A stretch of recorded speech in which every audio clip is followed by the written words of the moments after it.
नमस्कार दोस्तों, मैं आप सबका दोस्त रवि, आप सबका स्वागत करते हैं आपके अपने इस यूट्यूब चैनल पे। दोस्तों अभी जो मैं वीडियो बना रहा हूँ उसमें 100 दिन में 100 तरह के बिज़नेस प्लान मैं आपको बताने वाला हूँ।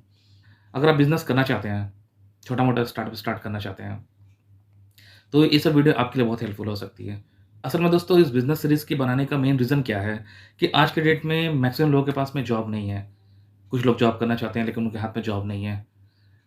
और जो बचे-कुचे हैं उन लोग बिज़नेस करना चाहते हैं लेकिन बिज़नेस करने के पैसा नहीं है। पैसे भी नहीं है और आइडिया भी नहीं है। और मैं ये चाहता था कि कुछ लोग ऐसे हैं कि मुझे आइडिया दें कि इस तरह से बिज़नेस करके आगे बढ़ा जा सकता है, ये पॉसिबल है। लेकिन बहुत लोग या तो बताते नहीं हैं सच या फिर वो जानते नहीं हैं। क्योंकि आप दोस्तों इस बात को ट्राई करके देख लेना, आप जिससे ही पूछोगे ना कि मुझे कोई बिज़नेस करना है, मुझे कोई स्टार्टअप के बारे में बताओ, तो सबसे पहले लोग यही बात बोलते हैं कि तुम्हारे हाथ में कितने पैसे हैं? और पैसे भी छोटे-मोटे अमाउंट नहीं, लाखों में डिमांड करते हैं। 1 लाख, 2 लाख, 5 लाख, 10 लाख, बोलते हैं इसके नीचे बात ही नहीं होगी। जबकि ये पूरी तरह से सच नहीं है। ऐसा बहुत सारा ऐसा काम है कि आप कम अमाउंट से शुरू कर सकते हो और बहुत सारे ऐसे भी काम हैं कि जिसमें ₹1 की भी ज़रूरत नहीं पड़ती है। तो आप अगर बिज़नेस स्टार्ट करना चाहते हैं, आपके पास में लेकिन पैसे नहीं हैं और इस तरीके से आप कोई बिज़नेस प्लान देख रहे हैं, तो वीडियो को पूरा ज़रूर देखिएगा और हो सके तो चैनल को सब्सक्राइब ज़रूर कर दीजिएगा दोस्तों। क्योंकि आने वाली वीडियोज़ में हो सकता है कि आपके लायक का कोई एक आध वीडियो निकल जाए, कोई एक आध बिज़नेस आइडियाज़ निकल जाए, जो आपके लिए बहुत हेल्पफुल हो। बेसिकली मैं जो भी इस सीरीज़ में वीडियो बनाने वाला हूँ, वो आप अगर स्टूडेंट हैं, तो आप भी सीख सकते हैं। अगर आपके पास में ऑलरेडी कोई जॉब है, आप साइड साइड में कोई बिज़नेस करना चाहते हैं, तो आपके लिए भी है। आप अगर हाउसवाइफ़ हैं, तो आप भी कर सकते हैं। मतलब सबके लिए कुछ ना कुछ है इसमें बिज़नेस प्लान। आप अपने अकॉर्डिंग उसको देख सकते हैं। तो दोस्तों मैं एक सबसे इम्पोर्टेंट बात ये बताना चाहता हूँ कि हर तरह के जो बिज़नेस है, वो हर किसी इंसान के लिए नहीं है। इसलिए इसको ध्यान में रखते हुए वीडियो को ज़रूर देखिएगा। हो सकता है इसमें से कोई ना कोई वीडियो आपके काम आ जाए। तो चलिए वीडियो को स्टार्ट करते हैं। तो एक ऐसी इंडस्ट्री जो पहले भी बंद नहीं हुई थी, आज के डेट में भी बंद नहीं होगी और आने वाले एक समय में भी कभी बंद नहीं होने वाली है। ऐसे एक बिज़नेस प्लान के बारे में आज डिस्कस करने वाले हैं। तो इस बिज़नेस को स्टार्ट करने के लिए आप लो अमाउंट से भी स्टार्ट कर सकते हैं, आप ज़्यादा अमाउंट से भी स्टार्ट कर सकते हैं। तो दोस्तों क्या ये बिज़नेस है और उसको किस तरह से किया जा सकता है? इसको जानना चाहते हैं तो वीडियो को पूरा ज़रूर देखिएगा। क्योंकि कुछ लोग ऐसे होते हैं दोस्तों जो वीडियो के कुछ अच्छे पार्ट को स्किप कर देते हैं, आगे बढ़ जाते हैं और बाद में कन्फ्यूज़ होते हैं, उनको कुछ समझ में नहीं आता है। इसलिए ये गलती बिल्कुल मत करिएगा। इसलिए वीडियो को पूरा देखना ज़रूरी है। चलिए वीडियो को स्टार्ट करते हैं। दोस्तों ये जो बिज़नेस मैं आपको बताने वाला हूँ आज, वो है ऑफ़लाइन प्राइवेट कोचिंग। जैसे कि हम सब जानते हैं दोस्तों कि कोचिंग इंडस्ट्री कभी ख़त्म नहीं होने वाली है और बात रही प्राइवेट कोचिंग की तो हर किसी को ज़रूरत पड़ती है क्योंकि स्कूल में सब कुछ नहीं सिखाया जा सकता है और बहुत लोग सिखाते भी हैं लेकिन काफ़ी लोग को जो कुछ कमज़ोर या मीडियोकर लेवल के होते हैं, उनको समझ में नहीं आती इसलिए कोचिंग ज़रूरी है। तो अब हम बात करते हैं दोस्तों कि किस तरह से ऑफ़लाइन कोचिंग बिज़नेस को स्टार्ट किया जा सकता है और कैसे बहुत कम समय में अच्छी खासी ज इनकम जनरेट की जा सकती है। तो चलिए स्टार्ट करते हैं दोस्तों। बढ़ते हैं पॉइंट नंबर 1 पे। दोस्तों पॉइंट नंबर 1 है, वो है आइडिया क्लैरिटी। आइडिया को क्लैरिटी करने के लिए हमें सबसे पहले इन 2 चीज़ को फ़ोकस करना होगा। पहला चीज़ ये है कि आपका पर्पज़ क्या है? आप किस आइडिया को लेकर आगे बढ़ रहे हैं? तो इस बिज़नेस में हमारा एक पर्पज़ है, वो एकदम क्लियर है। तो ये हमारे दोस्तों पर्पज़ है कि बच्चों को अच्छी कोचिंग देना। अब दोस्तों बात करते हैं आइडियाज़ क्लैरिटी में पॉइंट नंबर 2 की। वो है कि टारगेट ऑडियंस कौन है? टारगेट ऑडियंस है दोस्तों क्लास 1 से लेकर क्लास 10 तक के बच्चे। 1 से क्लास 10 तक के क्यों और इसके आगे क्यों नहीं बढ़ सकते हैं? दोस्तों इसके आगे इसलिए नहीं, तो स्टार्टिंग में हम बहुत हाई लेवल के लोगों को हम कोचिंग नहीं देंगे। स्टार्टिंग में हम बेसिक जानेंगे। हम ये जानेंगे कि हमारी कैपेबिलिटी क्या है? इसमें हम क्या इनकम जनरेट कर सकते हैं? उसके बाद में हो सके तो आगे बाद में प्लान कर सकते हैं। लेकिन इनिशियल टाइम में स्टार्टिंग में क्लास 1 से क्लास 10 तक का कोचिंग प्रोवाइड करना है। तो दोस्तों इस रीज़न से हमारा जो टारगेट ऑडियंस है वो है क्लास 1 से लेके क्लास 10 तक के बच्चे। अब बात करते हैं दोस्तों पॉइंट नंबर 2 की। पॉइंट नंबर 2 है मार्केट रिसर्च। दोस्तों मार्केट रिसर्च में हम 2 पॉइंट को ध्यान रखेंगे। पहला पॉइंट है दोस्तों कि डिमांड और अपॉर्च्युनिटीज़।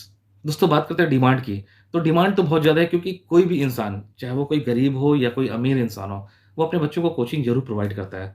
इसलिए यहाँ पर कोचिंग की तो डिमांड है। अब बात करते हैं दोस्तों अपॉर्च्युनिटी की। दोस्तों अपॉर्च्युनिटी ये है कि हर कोई इंसान, हर कोई बच्चा जो है, वो स्कूल में पढ़ता है और वापस आके वो अपने आस-पास के लोकेलिटी में प्राइवेट कोचिंग करने ज़रूर जाता है क्योंकि उससे उनकी नॉलेज डेवलप होती है। तो अगर देखा जाए तो 100 में से कम 50% 60% बच्चे कोचिंग ज़रूर जाते हैं और कई-कई जगह में तो 90% बच्चे भी जाते हैं। तो प्राइवेट कोचिंग की हर किसी को ज़रूरत है। अपॉर्च्युनिटी इतनी है कि आप उसको इमेजिन नहीं कर सकते हैं।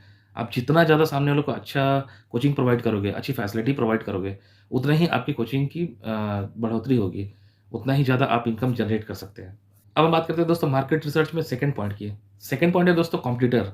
अब यहाँ पर कॉम्पिटिटर कौन है, पहले इसको ध्यान से समझिए, ये बहुत इंपॉर्टेंट चीज़ है। पहला कॉम्पिटिटर ये है कि जो जायंट कंपनी है, जो ऑनलाइन कोचिंग प्रोवाइड कर रहे हैं, तो इससे कहीं भी दूर-दूर तक का हमारा कोई कॉम्पिटिशन है ही नहीं। क्योंकि हम उतना दूर तक का टारगेट अभी किए नहीं हैं, क्योंकि बड़ी-बड़ी जायंट कंपनी या ऐसे लोग जो बहुत पहले से कोचिंग दे रहे हैं, तो उससे कम्पीट हमें करना ही नहीं है। इसलिए ये हमारे कॉम्पिटिटर नहीं हैं। अब बात करते हैं दोस्तों सेकंड कॉम्पिटिटर की, कि हमारे अलावा जो हम जहाँ पर अपना बिज़नेस स्टार्ट करने वाले, कोचिंग सेंटर स्टार्ट करने वाले हैं, तो हमारे वहाँ आस-पास में भी तो और सारे कोचिंग होंगे।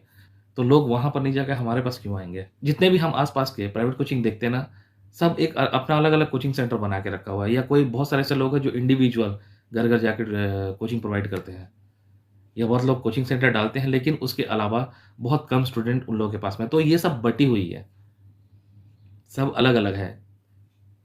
आप चाहें तो इसको एग्रीगेट कर सकते हैं, लेकिन अभी हम उसमें नहीं जाएँगे।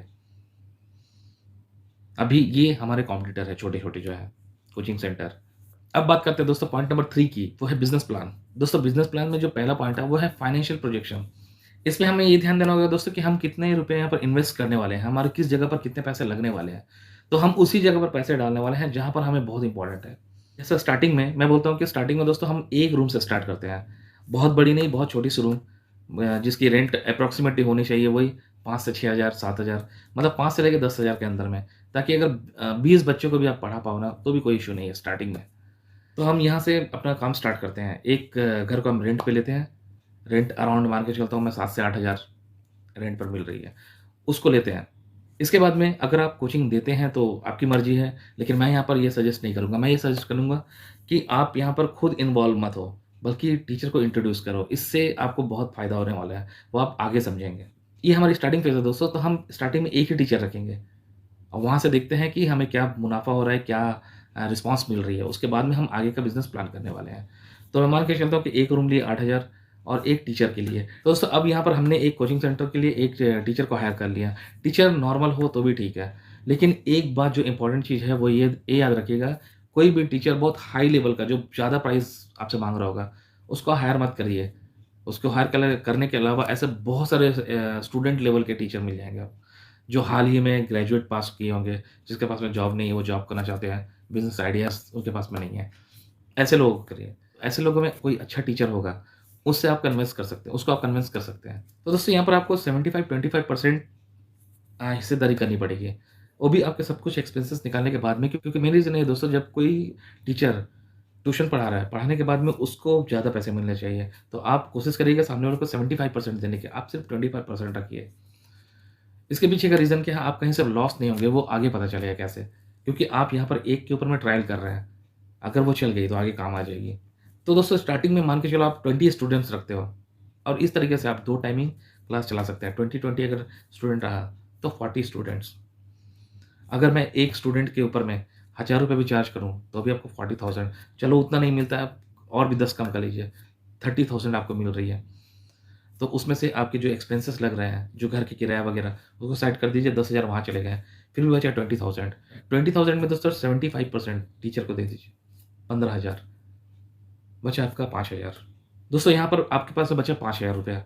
अब आपको यहाँ पर दिमाग खटक सकती है, क्योंकि यार मेन तो वो ट्यूशन पढ़ा के लेके चला जा रहा है, लेकिन नहीं, आगे ध्यान से समझिए। एक कोचिंग सेंटर से एक टीचर से आपको ₹5,000 बच रहे हैं, वो कम नहीं है, क्योंकि अब हम करेंगे मेन बिज़नेस प्लान। दोस्तों अब हम बढ़ते हैं नेक्स्ट पॉइंट की, और वो है growth road map. Growth road map में दोस्तों हमने ये जान लिया कि अगर एक टीचर हम हायर कर रहे हैं, तो उससे हम मिनिमम 5,000 से 10,000 के बीच का अमाउंट हम कमा रहे हैं। तो अब हमें पहला स्टेप में क्या करना है, रोड मैप में। स्टार्टिंग में दोस्तों हम ये करेंगे कि एक टीचर से 3 महीने 6 महीने डील करके हम पहले पूरे प्रोसेस को जानेंगे कि प्रॉफ़िट कितनी है, कितना हमें मेहनत करने की ज़रूरत है, क्या प्रॉब्लम्स आ सकती है, क्या प्रॉब्लम्स आगे हम फेस करने वाले हैं, सब कुछ को कैलकुलेट कर लीजिए ये 3 से 6 महीने के बीच में। अब क्या करेंगे, अब मेन हम ये काम करेंगे कि स्टार्टिंग में हम मिनिमम 5 टीचर हायर करने वाले हैं। अब 5 टीचर हायर करने के बाद में हमें करना ये होगा कि जिसको आपने कोचिंग सेंटर बना के रखा, वैसे ही एक कोचिंग सेंटर लीजिए और जो 5 टीचर हैं, उनके साथ में 75-25 का परसेंटेज रखना है और सभी को घर भेजना है ट्यूशन पढ़ाने के लिए। आपको यहाँ पर पैसा ज़्यादा खर्च करने की ज़रूरत नहीं है। एक जगह में हमने जस्ट ट्रायल किया कि क्या बेनिफिट हो सकती है। अब आपको ये करना है कि सबको घर भेजना है। अब घर भेजने से क्या फ़ायदा होगा दोस्तों, ये देख लीजिए। आपके जो कोचिंग सेंटर के ऊपर में जो पैसे खर्च होने वाले हैं, वो नहीं होंगे क्योंकि टीचर बढ़ी है।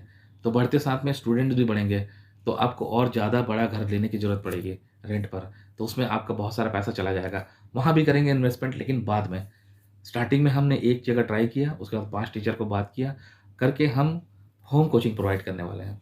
होम कोचिंग में क्या है दोस्तों कि वन ऑन वन की एक टीचर घर जाकर 1 या 2 स्टूडेंट को ही कोचिंग प्रोवाइड करेंगे।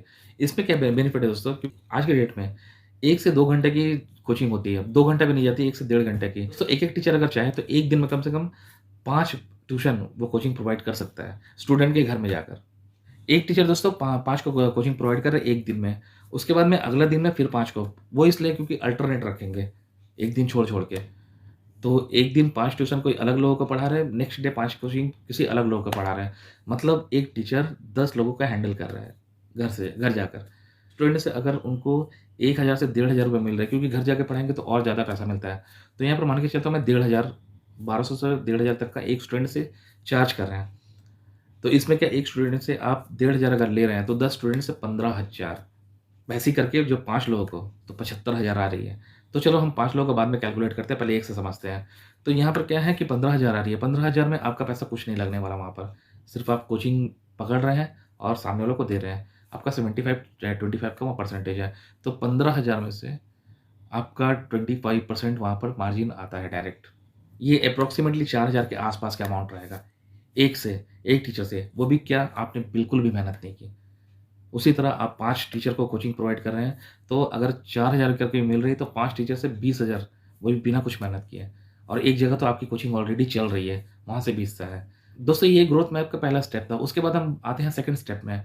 अब यहाँ पर हमारे पास में 2 सोर्स ऑफ अर्निंग है। एक है हम जो ट्यूशन रखे हुए हैं, जो हमारा कोचिंग चल रहा है वहाँ पर, और दूसरी जगह हम कोचिंग प्रोवाइड कर रहे हैं डोर टू डोर।